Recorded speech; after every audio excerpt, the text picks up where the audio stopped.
Hello, this is Dr. David Green, CEO of the California Pain Network. Today's topic is what you need to know about facet joint syndrome, also known as facet joint arthritis. There are two facet joints at every level of the spine. They're about the size of a thumbnail, and there's one on the left and the right. They contain cartilage just like any other mobile joint, the hip, the knee. Collectively, they allow individuals an unbelievable range of motion of the spine. Even though they're very small, they can be a tremendous source of pain when they become arthritic. So facet joint arthritis starts in the disc. What you can see on the left is a disc that is starting to lose water and lose height and bulge out. Okay? When that happens, that disc cannot absorb the stresses it usually does, and those stresses get shifted to the back of the spine, such as you can see on the right, those two joints above and below each other.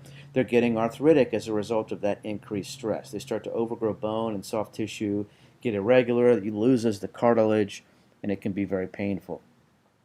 Facet joint arthritis is much more complicated than the hip or the knee, and one of the reasons is there's no effective facet joint replacement. You can't just replace it like a hip or a knee, which have been two of the best quality of life procedures in the world.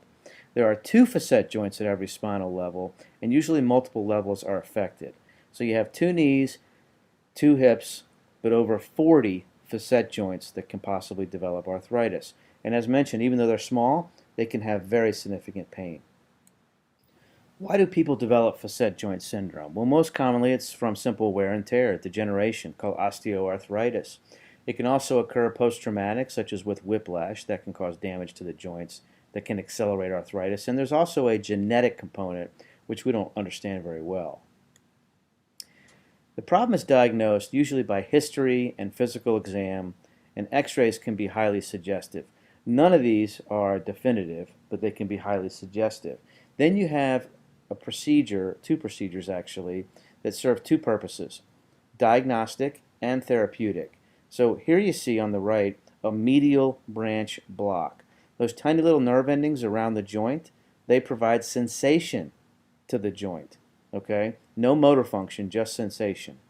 So when you inject numbing medicine around those nerve endings, that can give pain relief, and the pain doctor can then say, aha, that's the reason the person's joint is hurting, is because of that particular joint and the arthritis. Okay, and that can also be therapeutic because the pain relief can last for 3 months on average. The additional procedures would be a facet joint injection, where the needle actually goes into the joint, and that's simply similar to a hip or a knee injection. Pain relief can last for months. Okay. So additional treatments that are available, medication management would be over-the-counter non-steroidal anti-inflammatories and Tylenol. For short-term exacerbations of the arthritis, opiates can be very helpful. There's also pain creams now that are great. They don't get in the bloodstream, they go transdermal across the skin, and they can be very effective. Physical therapy and chiropractic treatment have been shown to be extremely helpful. This can include modalities like electrical stimulation, ultrasound, spinal manipulations. TENS units can be great. They're very low risk, really no risk. They're about the size of an iPod. They can go in your belt, and they have little foam pads with electrical impulses that go through the skin, and it basically changes the way the brain perceives the pain signals. Okay? Spinal decompression therapy, as you see on the right, involves computerized intermittent traction that can give pain relief to over 85% of individuals who have facet joint syndrome for anywhere from 3 to 12 months. So the interventional treatments, here you see on the right the actual medial branches. So we're not talking about this is a nerve root, okay? We're talking about these little branches that come off of it that supply sensation to a joint. I mean, how's a joint going to feel pain? It has to have some sort of a nerve sensation, all right? So if you do a medial branch block, the medication goes up here and it also goes down here because, look, you have a nerve coming from the top and from the bottom. So you can give a lot of pain relief. On average, studies show 3 months from a medial branch block. The other option is to put a needle directly into the joint and apply numbing medicine and steroid. And that works well as well. If those wear off, they can either be repeated or you can go on and have a radio frequency ablation, which I'll show you in the next slide, but this is a needle going right into the joint. Okay? Here we go. Now, if a medial branch block or facet joint works well and wears off, you can go on to a radio frequency ablation. This is a probe going into the same area around the joint, and thermal energy is put through it, and that deadens those nerve endings, and that can provide pain relief anywhere from 6 months to 18 months consistently. Very revolutionary procedure. What's a typical outcome? Medial branch block has an 85% effective rate for average pain relief for about 3 months. Radiofrequency ablation works very, very well in 80% of patients for 6 to 18 months, and it's repeatable.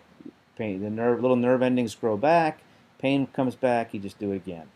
All in all, over 95% of patients with Facet syndrome were able to achieve a satisfactory non-operative outcome.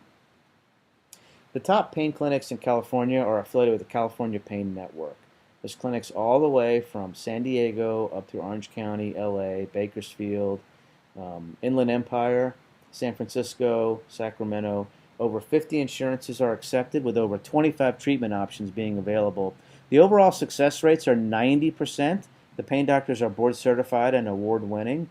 So call us today at 877-877-8556 or visit us online at californiapainnetwork.com. I'm Dr. David Green with the California Pain Network. Your pain stops here.